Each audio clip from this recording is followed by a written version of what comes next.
this is really powerful because assuming you're using RTK for your drone, now you've got the bridge modeled in 3D, which you can import and you can almost use as a foundation or a basis for your second flight plan. And this is where you can actually now start looking at the underside of those bridges, and you can be more confident about your heights and more confident about all of the different parameters for the flight. Hi, I'm Varun from Hammer Missions, and in this particular video, I'm going to walk you through how you can use Hammer Missions to actually capture, process, and deliver bridge inspections. Let's have a look.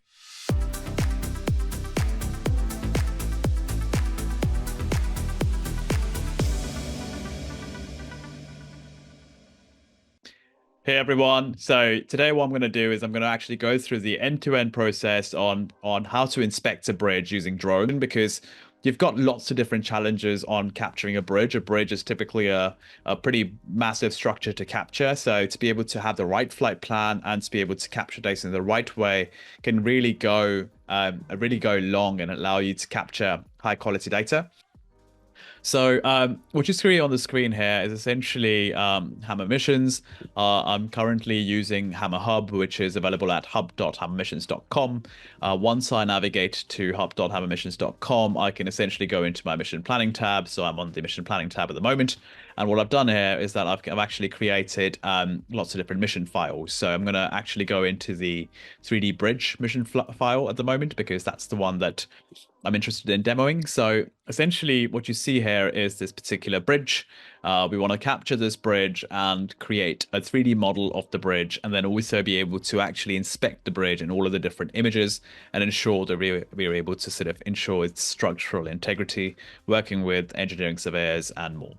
So how do we get started? So to get started, what you need to do is you need to essentially go into the mission planning tab of Hammer, and you need to first of all think about creating your first flight plan with Hammer Missions. Now, the reason I mentioned first flight plan is because this particular inspection, this particular workflow is going to be slightly different, and I'll explain in a moment. But basically, we want to be able to create multiple different flight plans for this particular mission.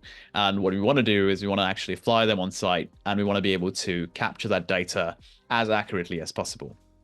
So how do we go about doing this? So the first thing we would do is we would first create a 2D grid over this bridge to capture the nadir view of the bridge and capture all of the images from the top down.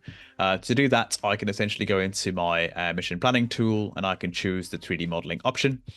And once I've selected that option, I can essentially go and capture the part of the bridge that needs to be captured. Now, what I'll do for this one is, let's say we've got this particular region that needs to be captured. So I'm going to essentially just draw a polygon around that area. So this is just tracing out a polygon for that area, and then going across the boundary, and then going ahead and sort of like capturing that sort of section of the bridge. Once I hit enter, I should get a default flight plan in Hammer. I'm going to move this point away. This was created before, so I'm going to just delete that quickly. So what you see here is essentially the 2D flight plan that's been created. This is the default flight plan, but you can adjust that. So if you go into the settings menu, you can now sort of adjust that particular flight plan. And so one of the things that you might naturally want to do is you might want to sort of like align this to be along the bridge. So I think one of the things you might sort of change is the actual flight direction. But let's go through those properties one by one. So the first thing you've got is the camera you're going to be flying with. So on the right hand side, I've got the camera. So I can essentially go in and change that. So if I was to capture this, let's say with a Mavic 3 Enterprise, I can essentially just choose that as the camera. That's going to give me a new flight plan based on that Enterprise camera, and it's also going to give me a revised GSD. So the GSD at the moment is 1.3 centimeters per pixel, which seems to be good for our particular use case. Since we're using this for inspection, staying around 1 centimeter per pixel or even slightly higher is completely okay. For more of a mapping application, we'd want to be on a sub-centimeter GSD. With respect to altitude, so this is currently set to 50 meters, but we can also set this up to be higher or lower if you want. So if you wanted to sort of really get to the 1 centimeter GSD, We can sort of go lower, so we can go to 45 meters if required. But in the end, we are quite close to our GSD, so playing around with the altitude, it doesn't really bring us too much apart from potentially making the flight slightly unsafe because it's getting closer to the bridge. So staying as high as possible is always a good idea in this particular scenario, and also ensures that we can get GPS signal during the flight. Ground offset, so because the bridge is actually going to be at a height, adding in a ground offset would be a good idea. So now, not knowing the height of the bridge, setting this up beforehand can be a bit tricky, but I think it's important to sort of make an educated guess here. I'm going to go for 15 meters at the moment, but it might be that on site you discover that the bridge height is actually quite different, but you can change this parameter once you get to site. Then you've got the front and side overlap, which are currently set to 80%. So I'm going to let that to be 80%. If you're not familiar with overlap, overlap is basically the amount by which every two images in this particular flight plan, how much they overlap. And we've got some other videos that can go into that detail. But the idea is that this is sort of telling you how dense or sparse this particular flight plan is going to look. For example, if I move this to 20%, you will see a lot less flight lines. And you'll sort of see that there is fewer images that are being captured. But if I move this back to 80%, you will see that the images goes up, and also the flight plan becomes denser again. Now, this is important because you want to have 80% flight. You want to have 80% overlap because this is very much a photogrammetry application. What I mean by that is that we are taking these images in a very specific structured crisscross pattern, and that crisscross pattern is allowing us to actually create a 3D reconstruction of the bridge. And that 3D reconstruction is what we're going to be using later to actually create our second flight plan. So as the video progresses, you'll be able to make more sense of that. Flight direction. So this is something I've mentioned before. What we would want to do here is we would want to actually follow the geometry of the bridge as much as possible, and that's true for any photogrammetry structure you might be capturing. Generally, it's a good idea to capture the geometry of the structure. So let's say we go for this one. Might have to play around a little bit to be able to get the angle right. So might actually have to use the slider here to make sure that it's actually at least one of the sides is aligned with the bridge. Okay. Right, fine. So here we go. Now we've got something that flies more along the bridge, even though the bridge itself sort of has a orientation over time. So, but it just might be able to give us a slightly more aligned profile. Right, okay, gimbal tilt. So this is going to be a looking straight down into the bridge. So we want to keep the gimbal at minus 90 degrees. That's what you would normally want to do for a particular application like this.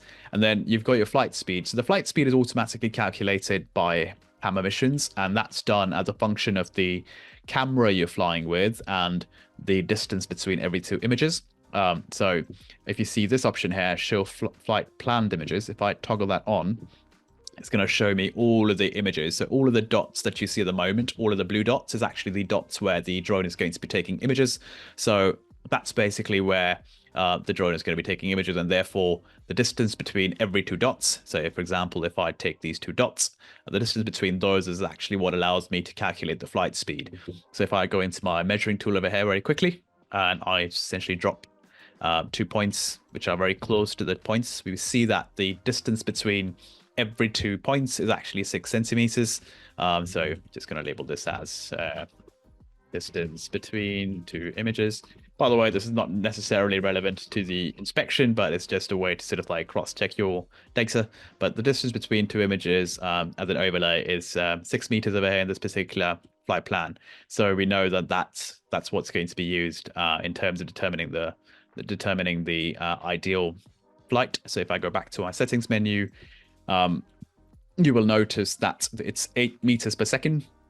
And that makes sense because the Mavic 3 Enterprise Advanced has got a certain shutter interval, and the flight speed is going to be calculated based on that shutter interval.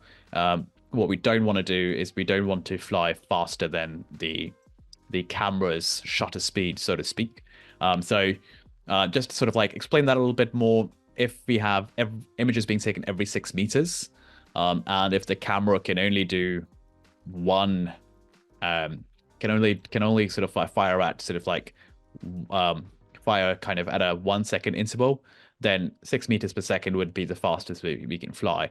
But we know that the Mavic 3 Enterprise has a 0.7 second shutter interval, which allows us to fly slightly faster. All you have to do is just divide the distance by the speed of the shutter, which is 0.7, and then you're able to get your flight speed. And that allows you to not miss images, but also maintain efficiency in the flight. Right, okay.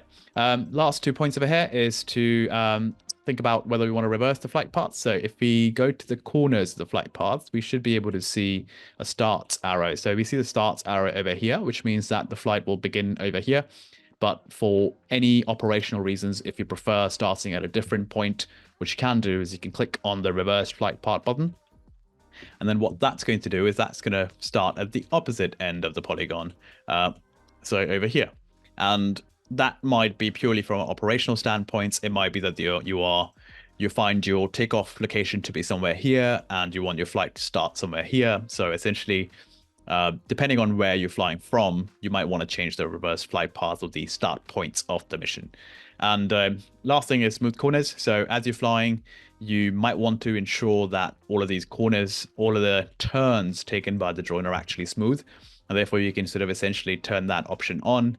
You see that there are these green lines that have appeared on every single turn. And these green lines indicate the drone's actually going to be more efficient in its turns and is actually going to save you battery life and going to save you a lot more time on the site and ensure that you have to minimize your battery swaps. So that's your flight plan in a nutshell. Just very high level points. We've got a GSD in the end of 0.8 centimeters per pixel, which is great because sub-centimeter. We've got our 80% overlap, so that is really good for photogrammetry. And we've got a flight speed, which is going to ensure that we don't miss any pictures, and smooth corners for efficiency. So all in all, we've got all of these different things. What we want to do now is want to make sure that we've got the altitude and the ground offset correctly set up. So it might be that we need to fly actually at 55 meters, and it might be that the bridge is actually at 20 meters. So let me just fix that, 20 meters. And so it might be that your flight plan actually looks like this when you get to the field. But you've got a base flight plan, so what you can do is you can actually change these values on the field. And for that particular workflow, we have to go to the Hammer app. So once you've done with your flight planning, you can essentially share that flight plan with your teammates or anyone that might need to approve this or sign it off. Or if you want to get feedback on your flight plan, you can also share your flight plans with us. And if you want to get feedback from us, we are very happy to help. So basically, you can click on the share button. What that's going to do is that's going to allow you to actually create a link from the flight plan. And you can just sort of take this link and you can send it to any team member. And this is simply the link that I'm using to be able to see the flight plan. And that just allows any team member to be able to see the flight plan. Right, okay. So once we've got this flight plan ready to go, it's all saved in Hammer Hub. So for example, if I go back to this flight plan, it's essentially going to have the flight plan loaded up. So it will show me the flight plan over here, which is great.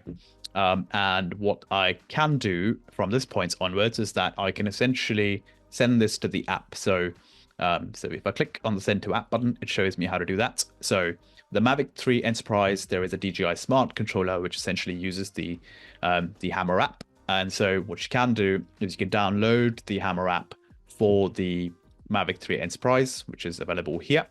That will go on the Smart controller, and that Smart controller will then be able to essentially fly the mission that has been planned. And it will also allow you to modify parameters like the altitude or the ground offset when you get to site, because some of those things need to be configured on site based on your actual measurements from the field. And if you're watching this video in the US or anywhere where you are more familiar with the imperial system and you would want to sort of have your altitude in feet, no problem at all. You can just go to this little wrench over here and you can change to imperial feet. And once you've done that, you will have all of your heights and altitudes in imperial, and you can essentially just work with feet. So 200 feet, 180 feet, so on and so forth. So you can essentially create all of this flight plan. Right. At this point, you would basically head to the field. You would check your operational requirements. Before you head to the field, one of the things to also check is whether or not you can fly in that particular area or if there are any flight restrictions. To be able to do that, we've got a very simple, straightforward integration with Drone Safety Map. So if you click on this button over here, which is the plane icon with a cross across it, if you click on that, it should take you to that particular site, but on the Drone Safety Map. Drone Safety Map is essentially a tool that drone pilots, commercial drone pilots, can use to essentially understand any hazards or flight restrictions. So, for example, we've got now the same area, but I can sort of see that particular bit has a ground hazard, and it also has a restriction because of stadium being close by. So, I think all of these things are important to note before you leave for the site, and in fact, even before you start your mission planning or flight planning, it might be worth getting in touch with the local authorities, ensuring that you're flying in an area where flight is compliant and you have all the necessary checks and permissions, and you're able to conduct that flight without any hassles. Right, okay, back to Hammer Hub. So we have reached the point in the workflow where you've actually gone out there and captured the data. So what we're going to do now is we're going to look at what a captured data set might look like and continue the workflow from there. So we'll see you at that point. Okay, so now we're back, and what we'll be now looking at is essentially the workflow on how you can inspect and how you can model and inspect your data, and then also use that model to be able to create your second flight plan that allows you to create an even better model. So I'm back in Hammer Hub, and what you will have to do at this point is you go to the data analysis tab. So you move on to the data analysis tab, and then you would have to set up a new project. So we go into the new project side of things. So essentially I tap on the new project button, and then I've got give it a name. So let's say a bridge inspection, and I want to give it a type. So over here, I'm going to call this, since bridge is not one of the options available, I will call this other, and then I will call this bridge, and I will leave the faster upload option on, and I will say continue. And at this point, Hammer's going to ask you to upload all of the images. So all you have to do is drag the images from your computer and then press the upload button. Now, to save time in this video, I've already uploaded the images from this particular project. So what I'm going to do now is I'm going to actually switch to that project directly. So if I go back to my folder for all the data projects, I can go to the Bridge 3D Flight project. So if I open that, and if I go to the 2D view, what you'll notice is we've got all of the images from the flight plan that we did earlier. So, so here are all the images taken by the drone, and they're available as thumbnails of the bridge.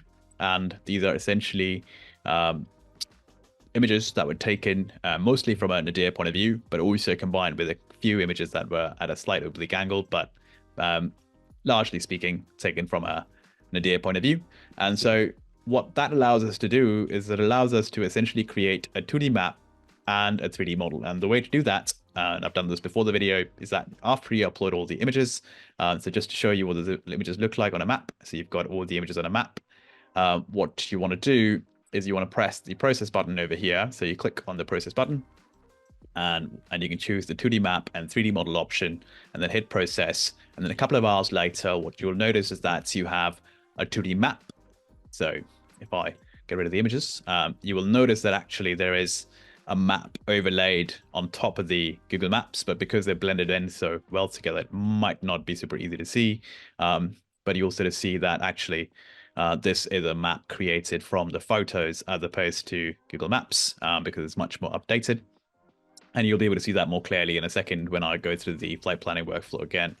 But basically, you've got your 2D map over here, and then you can also switch to the 3D view, and then you can sort of see the bridge in 3D. So what I've got here, or what I'm showcasing here, is essentially the bridge now captured in a 3D model format. And the way that's been done is that you've got all of these images that have been stitched up together using photogrammetry, and they have been used to construct a 3D model. So if I wanted, I could always essentially maximize this, and I can kind of zoom around, pan around, and simply using my the 3 buttons on my mouse, I can basically have I can get any vantage point that I want on this bridge, and I can look at it in 3D to be able to understand exactly how it all sort of fits in. And so this essentially goes towards what we now call the digital twin revolution, where you've got, drones being used to create these sort of 3D replicas or 3D reconstructions of a built asset, something like a bridge.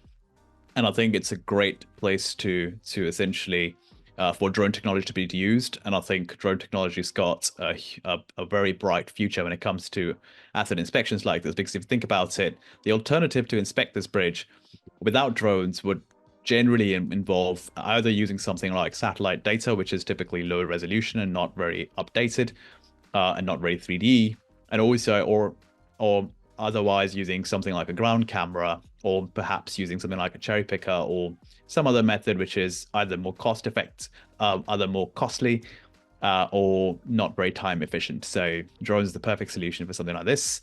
And once you've got your 3D model, what you can then do in Hammer Hub is that you can essentially create annotations for places that might have issues. So if it's the top of the bridge that you want to inspect, you can essentially go into the images, and if there's anything on the bridge that you find that requires maintenance, structural issues, you can essentially just go in and sort of like create an annotation. You can add your particular comment, and you can also mark it as a severe issue if required. And that comment then essentially gets stored in the image, and you can do this for all of the different images that have been captured. And you can also sort of see all of the annotated images by simply filtering it in this menu over here. Now, we do cover some of the inspection workflows in other videos, so I'm going to actually spare you going through the inspection workflows, because we know that we've covered that in other videos. And if you want to check out the inspection workflows, I'm going to link you to some of the other videos that we have done in the past, which will clarify that. But in this video, what I want to do is I want to talk about how do you actually use this model again for your second flight plan to be able to improve the quality of your model. Because if you think about it, there are places in this model. So if I zoom in, if I look at, for example, the facade of this model, you can sort of see that there are gaps and holes because there wasn't sufficient images that covered that particular part of the model. And so what happens is you're able to get the top, because we captured the top really well, but we aren't actually able to get the undersides of the bridge. And it can also be quite challenging because without sort of proper planning, it can be really hard to be able to capture this data manually because you don't get the right overlap.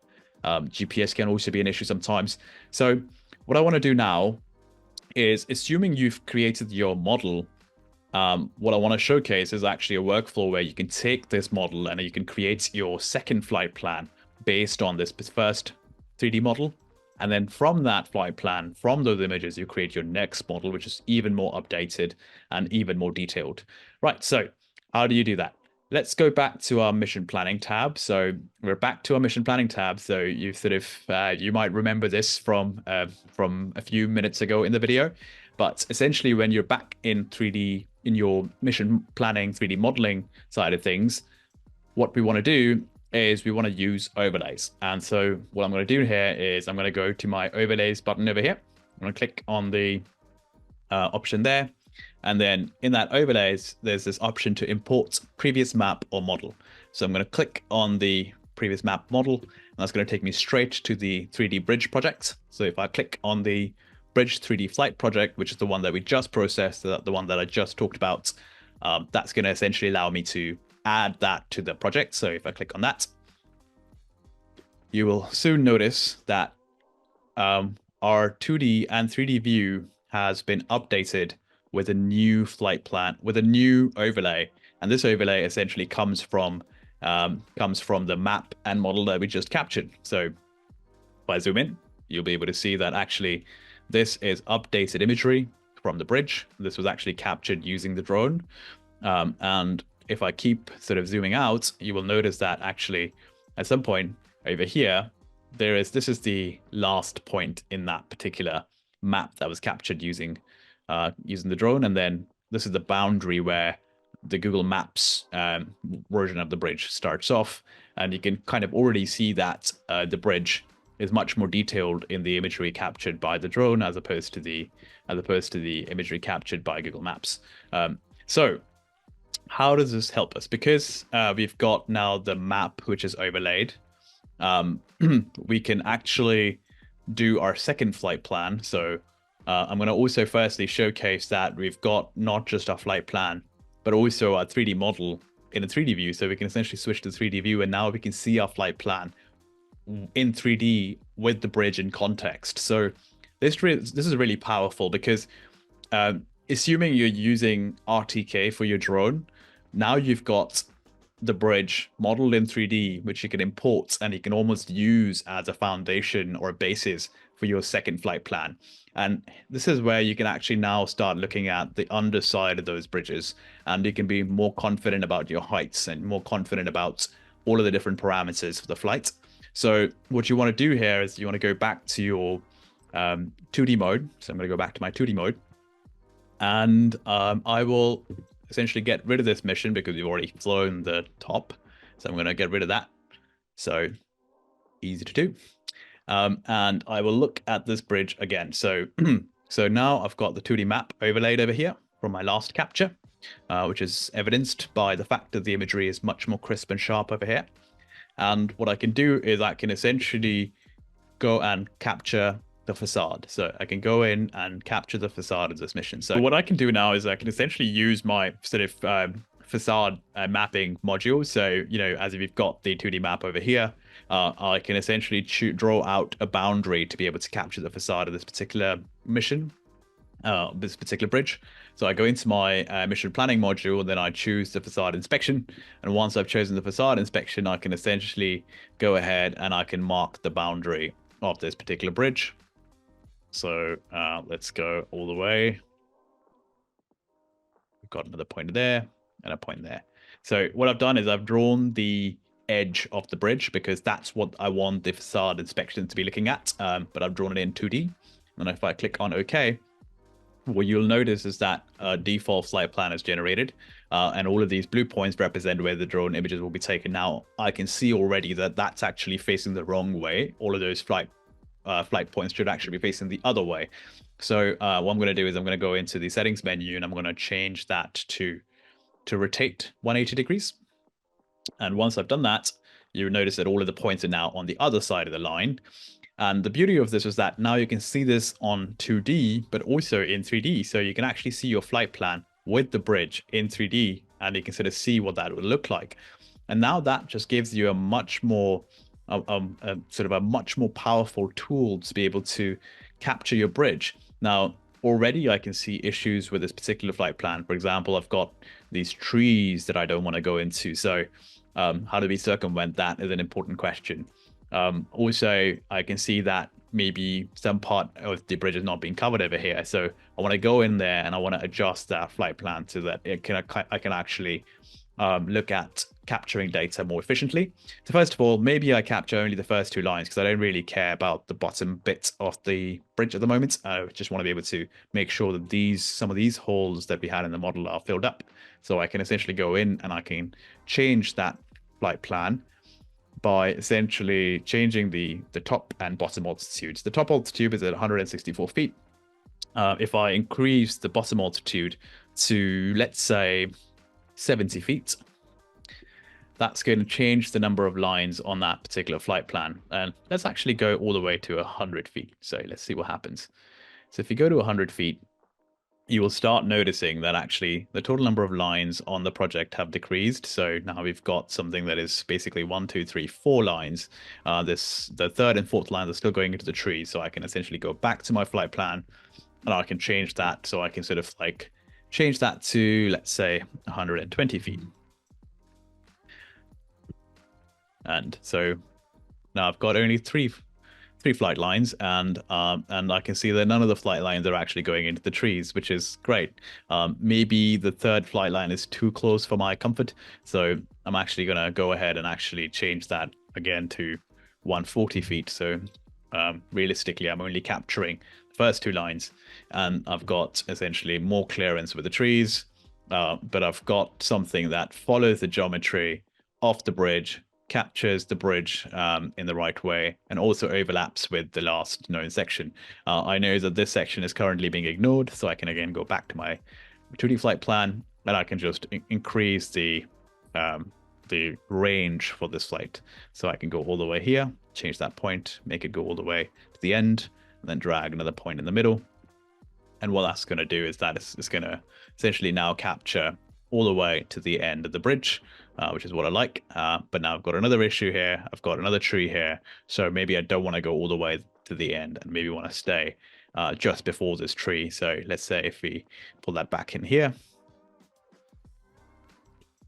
and if I go back to my flight plan, we're now avoiding that tree and sort of finishing the capture before getting to the end of that tree.